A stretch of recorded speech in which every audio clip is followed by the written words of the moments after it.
शिक्षक लोकसभा मतदारसंघाची निवडणूक सुरू आहेत आणि त्यामध्ये आता विद्यमान आमदार जे तर किशोर दराडे जे आहे तर ते आपल्यासोबत आहेत. मला हे सांगा किशोर भाऊ की महायुतीतीलच घटक पक्षाचे जे आमदार आहेत नरहरी झिरोळ यांनी उघडपणे महाविकास आघाडीचे जे उमेदवार आहेत संदीप गुळवे यांना पाठिंबा जाहीर केला आहे. काय सांगाल? नाही, पाठिंबा वगैरे काही केलेला नाही जाहीर. मुळात उमेदवार कोणाला भेटू शकतो त्याचं मत मागण्यासाठी प्रत्येकाला सांगतो मला मदत करा. याचा अर्थ समोरचा कॅन्डिडेट असं म्हणत नाही की मी तुम्हाला पाठिंबा दिला. कालच मी झिरवळ साहेबांचा वाढदिवस होता, झिरवळ साहेबांना भेटलो, भुजबळ साहेबांना भेटलो, अजितदादांना भेटलो, तटकरेंना भेटलो.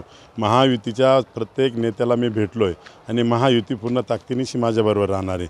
प्रश्न असा का समोर जे भेटले त्यांनी सांगितलं का आम्हाला भेटले. मुळात ते उभटा गटाला पाठिंबा देणारच नाही, युतीवाले मुळीच होणार नाही. असं फक्त दिशाभूल करण्याचा तो प्रयत्न आहे. सर्व माझ्याबरोबरच आहे. मला हे सांगा, दुसरीकडं आता राष्ट्रवादी अजित पवार गटाचा उमेदवार आहेत आणि भुजबळ साहेब सांगतात का तो आमच्या पक्षाचा उमेदवार आहेत. त्याने जर नाशिकला जी महायुतीची जी बैठक झाली या बैठकीमध्ये भुजबळ साहेबही अनुपस्थित होते, तर काय सांगाल? नाही, भुजबळ साहेबांना मी काल प्रत्यक्ष भेटलो. ते म्हटले का मला काय माहीत नव्हतं, डायरेक्ट माझा दौरा येवल्याला होता.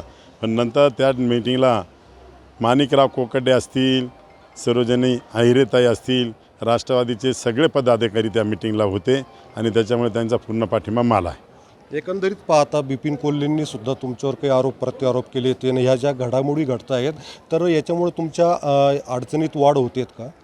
नाही, माझ्यावर आरोप वगैरे काही केले नाही.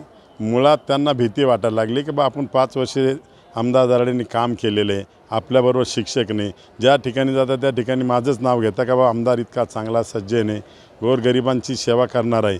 त्याच्यामुळे त्यांच्या पायाखालची वाळू सरकली. त्याच्यामुळे माझ्या विरोधात डमी उमेदवार उभं करणं, माझ्या विरोधात चुकीचं स्टेटमेंट देणं.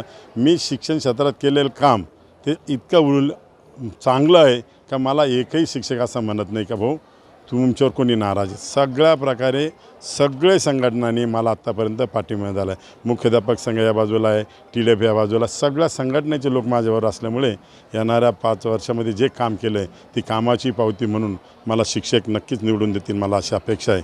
हे इलेक्शन काय कारखान्याचं नाही, हे सुशिक्षित मतदान आहे. त्याच्यामुळे दुसरा किशोर दराडे नावाचा डमी उमेदवार करायचा, माझ्यावर खोटे काहीतरी आरोप लावायचे, हे त्यांच्या पायाखालची वाळू घसरली. हे कारखान्याचं इलेक्शन आहे, हे शिक्षकांचं इलेक्शन. त्याच्यामुळे माझी नम्र विनंती, आपण शिक्षण क्षेत्रात काय करणार आहे, शिक्षकांसाठी काय केलं आहे याच्यावर बोलले तर उचित ठरेल. एकंदरीत पाहता आमदार किशोर दराडे यांनी माझाच विजय होईल अशी त्यांनी विश्वास व्यक्त केला आहे.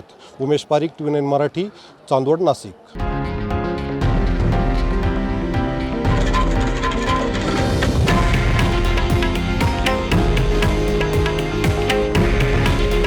हे आहे देशातील नंबर 1 न्यूज नेटवर्क आणि आपण पाहत आहात TV9 मराठी. काळजी तुमची, हित महाराष्ट्राचं.